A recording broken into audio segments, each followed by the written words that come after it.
Chris में प्यारे भाइयों बहनों, आप सबों को जय यीशु। आज चौथा इतवार है चालीसा का। ऑलमोस्ट चालीसा का आधा भाग हमने कवर किया है। आज के मनन चिंतन के लिए हमें माँ कलीसिया देती है सन लूकस के सुसमाचार अध्याय 15 पद संख्या 32। आनंद मनाना और उल्लसित होना उचित ही था, क्योंकि तुम्हारा यह भाई मर गया था और फिर जी गया है, वह खो गया था और फिर मिल गया है। आनंद मनाना, उल्लसित होना, ये हम सुन सकते हैं उड़ाऊ पुत्र के पैराबल से। आज हम उड़ाऊ पुत्र के बदले उड़ाऊ पिता के बारे में ज़्यादा सोचेंगे। एक पिता था जिनके 2 बेटे थे। बड़ा बेटा बहुत सभ्य था, जबकि छोटा बेटा सिरफिरा था। छोटे बेटे ने 2 गलतियां की। एक, पहलोटा का अधिकार छोड़कर उसने अपने पिता से अपना भाग ले लिया, पूरा संपत्ति, पैसे सब कुछ ले गया। और दूसरी गलती, वह उस पैसे को, संपत्ति को गलत तरीके से उड़ा दिया। जब हम देखते हैं पिता के बारे में, पिता कभी भी अपने बेटे को मना नहीं करता, वह उसे फ्रीडम देता है। कभी भी ये स्नेही पिता अपने बच्चों को दास की तरह नहीं रख रहा है। दासी होते हैं जिनका अधिकार नहीं होता, लेकिन यहाँ पर पिता अपने बेटे को एक फ्रीडम देते हैं, सोचने के लिए, करने के लिए, रिस्पॉन्सिबल फ्रीडम। जब अपना बेटा पूरी संपत्ति का आधा हिस्सा लेकर जाते हैं, पिता वहाँ बैठकर उसे कोसते नहीं हैं, बल्कि हम वचन को अगर ध्यान से पढ़े तो हमें समझ में आएगा कि पिता उस बेटे के लिए रोज इंतजार करता था। उसे लगता था आज के दिन, कल के दिन मेरा बेटा जरूर वापस आएगा। ईश्वर का प्रेम भी ऐसा ही है कुछ। वो हमें कभी भी कंपल नहीं करेगा उनकी आज्ञाओं को मानने के लिए।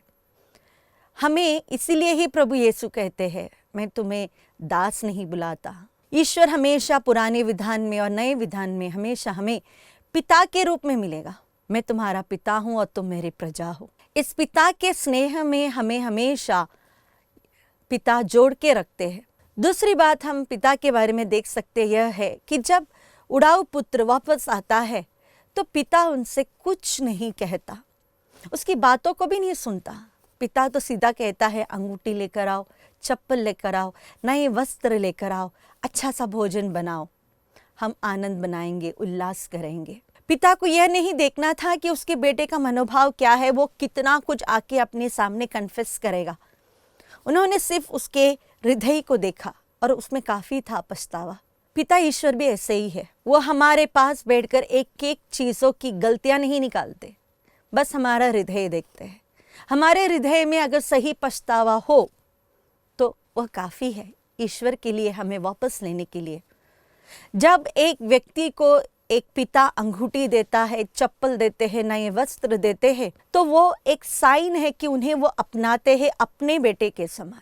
इसीलिए उड़ाऊ पुत्र फिर उड़ाऊ पुत्र नहीं रहा, उसने ही पिता का पुत्र बन गया। यहाँ पर हम देख सकते हैं बड़े बेटे का रिएक्शन। बड़ा बेटा बहुत चिल्लाता है, गुस्सा करता है। पिता उसे छोड़ता नहीं है, उसके पीछे भी जाता है। उसे समझाते हैं कि मेरा जो कुछ है वो तुम्हारा ही है।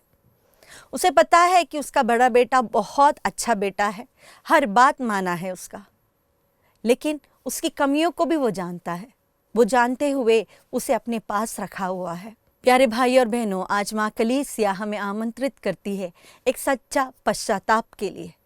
अपने पापों से घृणा कर कर हमें ईश्वर के प्रेम की ओर मुड़ना है, उस पिता की ओर जो हमारे लिए दोनों हाथ फैलाकर अभी भी इंतजार कर रहा है। हम कई बार दूसरों को देखकर बुनबुनाते हैं, इतनी गलती करने के बाद भी ईश्वर उन्हें दंड नहीं देता। ईश्वर की करुणा हम कोई भी नाप नहीं सकते हैं। हम मीका का ग्रंथ अध्याय 7 पद संख्या 18-19 में देखते हैं, वचन लिखता है, I delight in showing my clemency. मैं करुणा दिखाने में आनंदित हूँ। कितना करुणा किस पर दिखाऊं, वो ईश्वर की मर्जी होती है।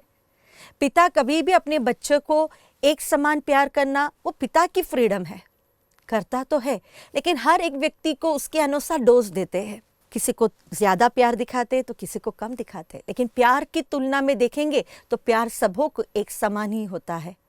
आइए आज के दिन अपने आप को प्रभु को समर्पित करें, पश्चाताप के साथ उस स्नेही पिता के पास चले जाए जो हमारे लिए इंतज़ार कर रहा है, और मन में जो ईर्ष्या की भावना है, जो जलन की भावना है, उसे हटाकर अपने दूसरे भाइयों को भी जो पिता के स्नेह से दूर है, उन्हें भी पिता के पास लाने की एक कोशिश ज़रूर करें।